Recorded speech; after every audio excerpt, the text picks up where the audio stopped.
I've done a lot of research over the last few years into the difference between a good manager and someone who is just kind of going to be run-of-the-mill, maybe quite average, versus the great leaders and those who go on to get promoted really high up, who just do incredible things, like have big impact. And do you know what is the one skill that tells us above all else whether this person will be an average middle manager for the rest of their life or will go on to be a great leader? Do you know what it is?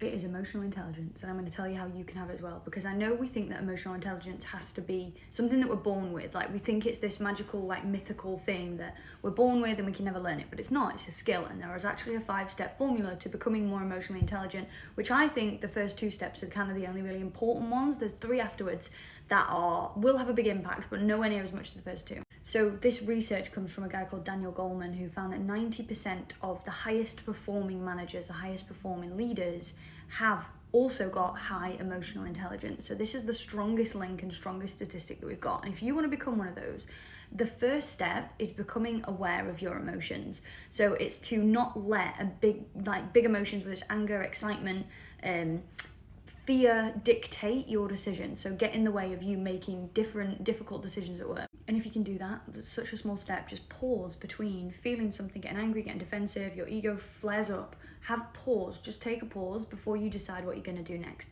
And if you want to learn even more how you can do this, I've written a book. It's called Your Boss Era, and it is the 16 rules to becoming the manager that everyone wants to work for. And it really will help differentiate you from the average middle managers into really being a strong leader that people want to follow, that people feel inspired by. And the link to go and pre-order that is in my bio.